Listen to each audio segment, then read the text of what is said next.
Welcome to Nerdgasm. Today we're going to be going over episode 20 of The Flash, and it was amazing. Now remember guys, this is a Nerdgasm breakdown, which is different from the Nerdgasm recap, and there's a little bit more extra stuff going on.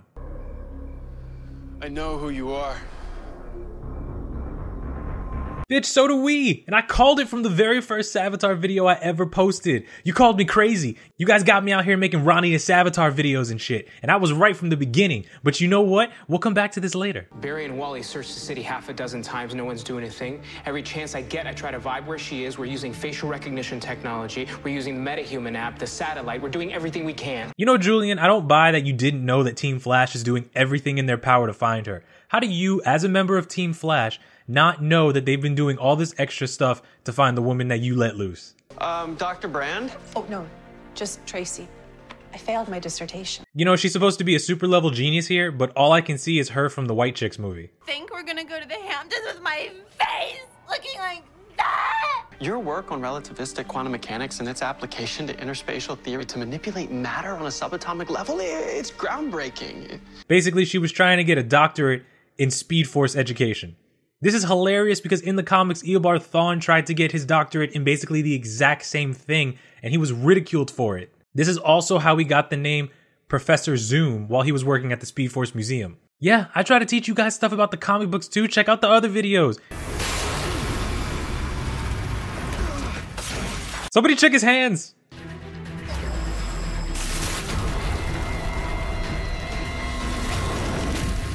Where the fuck did the Flash learn to do that?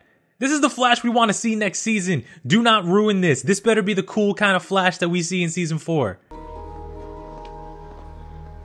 So I'm gonna spread this around so everyone knows to look for her. Remember when Barry Allen used to actually work here? Does anybody know what's going on with that? Does he still work here? Because I could have sworn Julian got his job back. You call yourself Killer Frost, but you haven't actually killed anyone yet. Okay, in her defense, it's only been like a week since she became Killer Frost, and honestly, she definitely was not hesitant to try and kill the new character on this show. She is not holding back. Savitar is just being a dick right here. Also, Savitar has been shrinking since he got out of the Speed Force. Has anybody noticed that? He looks a lot smaller. I need to calm down. So, a Zoom. A Zoom? Never heard of it. Oh, it's on the secret menu. Secret menu? Triple espresso with a shot of cayenne. Really? A Zoom? Jitters named the coffee after the crazy man who dragged the Flash around Central City with a broken back? The disrespect at Jitters. Also, they should probably rename it the Black Flash. Maybe even turn it into a prison. Maybe. Yeah. Oh, just a random thought. How do you think one would accomplish that? See, I don't know, because the university wouldn't fund my research. Great, so we have a 21st century Eobard Thawne, and people think she's crazy. That's the exact problem that Eobard Thawne went through in the future. His brother even tried to arrest him for accessing Speed Force data. Nobody wanted to believe that the Speed Force was real and the Flash was just a myth, so he was ridiculed as well. And it was really weird when Eobard's own brother had to try and stop him, you know, before a future version of Eobard erased his own brother from the timeline.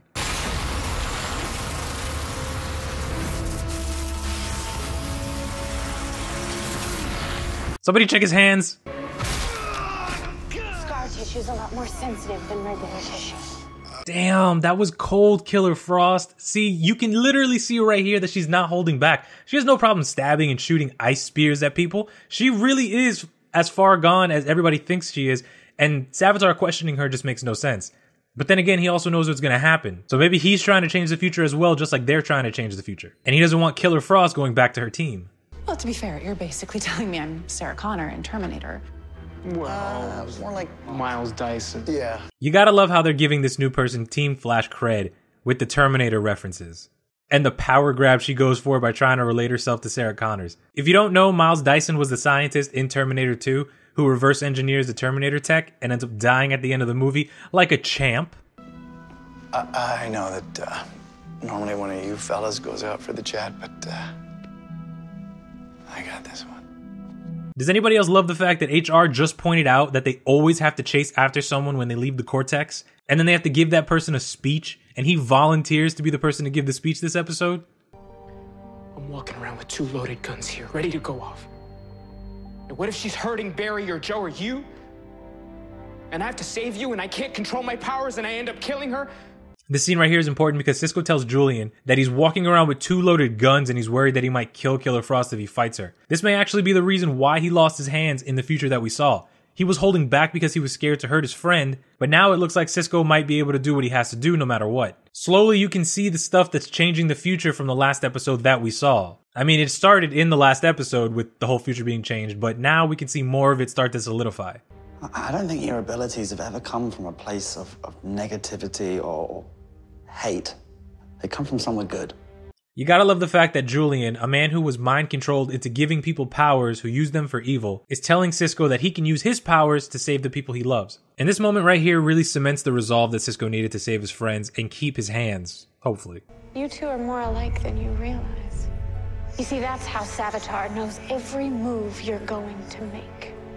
How much alike? Same person alike, or OMG, we're twinsies alike? Oh no.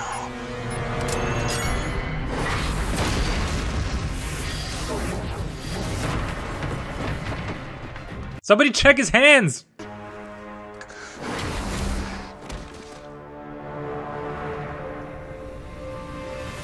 It's over, Caitlin.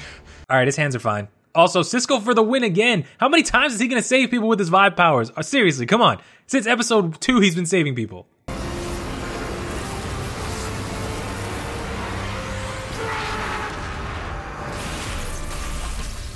And Cisco finally just became more awesome than his future counterpart. So if you guys were wondering, the future we saw last time is going to be changed now. He beat Killer Frost this time, so there might still be a fight later on in maybe one of the next episodes where he fights her in the woods again. But after what we saw here, he was able to overpower her. He's not going to let her get the drop on him or give up because she's his friend. He's going to be able to stop her. So his hands may not go anywhere, thank God. Thanks to Cisco, we now have a sample of her blood when she was fully mutated as Killer Frost. It could be the key to reverse engineering a cure, so it's good work, mate. We even get this right here with the start of Julian trying to cure Killer Frost. Let's hope that now that the future is clearly changing, he can find a cure this time and doesn't need to lock her up for the next 8 years. Yeah. So if we could build a device capable of harnessing that power, theoretically, we could use his own velocity against him. Yes, she is realizing how to build the speed prison and trap Savitar in the Speed Force. She even mentions that she can use his armor against Savitar because of its unique properties. What's weird is that his suit is protecting him in a different way than most of the speedsters that we have on the show right now, but I'll get to that. Savitar knows every move you're going to make. He's always one step ahead of us. This is all history. Oh, he's put it together! This is the part where people realize that they messed up and were hoping that it wasn't true. You remember when you were me? Like I told you from the beginning, I am the future Flash. I fucking called it. I called this in the very first Savitar video I made and got hella torn apart because people were saying there's no way it was going to be the future Flash. I'm dead serious. Look at this clip. When they ask who he is, he says, I'm the future Flash, right? And at first I wanted to be like, okay, I'm the future, comma, Flash. No, I think he's saying I'm the future Flash. Savitar is a future Flash where maybe some shit didn't go right. Now he's doing things that when a man snaps, who knows what he's capable of. Maybe he lost Iris and Joe and all that stuff. So he turned into Savitar. I knew it was him. But people were saying that there was a comma after he says, I'm the future Flash. Oh, I'm the future comma Flash. Oh, read the synopsis. You're an idiot. Like, so how does it feel to everyone who said, no, this version of Barry would never kill Iris. There'd never be a version of Barry anywhere in the multiverse of multiverses that would ever kill Iris. Well, guess what? Hashtag Stab Iris is alive and well. And if you don't like it, then blame the people who made the season. This is the weirdest twist they could have put on the Savitar and Future Flash arcs from the comic books. But oh my goodness, it was worth it. You combine two of the craziest speedsters to ever be made, Savitar, a man who made himself a speed god, created a speed cult, and had a crazy mastery on the Speed Force that even Wally West didn't have at the time when they fought, and a new 52 future Barry Allen, who was plagued by so much death and failure, he would travel back in time to kill himself, and you get one hell of a supervillain. I love it. I'm serious. This is great. I called it from the beginning and tons of other people still called it. But you gotta stay relevant, so you gotta make multiple theory videos. It was ridiculous, man. They said it in the beginning. So many people were like, I'm the future Flash. He's telling the Flash, I'm the future Flash. And we see that Barry Allen from the future has a scar on his face. So this isn't the Barry Allen that we saw in 2024. This may not even be the Barry Allen from this world. Because if you remember way earlier what Jay Garrick told Barry Allen was that Savitar would come to Worlds and then he would beat those speedsters. So this may be a Barry Allen from a different universe, and he's taking it out on tons of other Earths. Now, I know you may be thinking, that's ridiculous, Nerdgasm, that's stupid. He's from the future. Yeah, he could possibly be just a farther future version of Barry Allen. So we saw the 2024 Barry Allen, and he's like, oh no, Iris is gone. We have to stay a family. It sucks. Oh my goodness. And then maybe like 10 years down the road from that, or another 8 years, I don't know, like Barry Allen from 2032, he's like, you know what? Screw this. I don't want to do this. And he tries to save Iris again. Something happens. His face gets jacked up. Clearly, his armor has a lot more protection than the current Flash's suit does. And I have to say it might be something wrong with his powers that he needs all that extra protection. But it's also not crazy to think that this might be another Earth version of Barry, because when Barry traveled to Earth 2, he was hella determined to be like, they're still my family, even though they're doppelgangers. I still love them and I have to protect them like they were my own. We've seen that Barry Allen has a hard time distinguishing from stuff like that. So what do you think a completely mind-fucked Barry Allen is going to do? He's going to be more sane and he's going to be like, oh no, other Earths don't matter anymore. No, he'd be crazier. All we know is that this version of Barry Allen has traveled to other Earths because Jay Garrick said so. How Jay Garrick knew all this stuff, I don't know. Did Jay Garrick know that it was future Barry Allen? It's very possible. He has seen a lot. He is a very experienced Flash. He could know all of this and not have told Barry for very specific reasons. Also, there's a lot of reasons that his face could be jacked up like that. It might be some kind of Speed Force scar.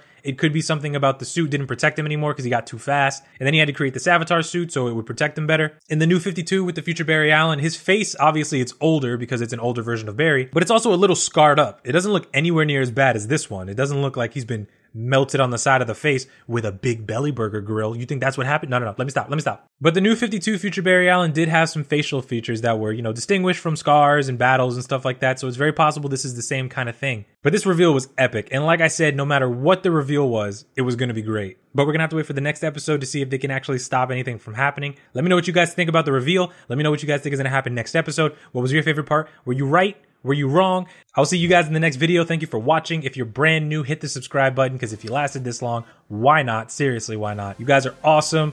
Goodbye.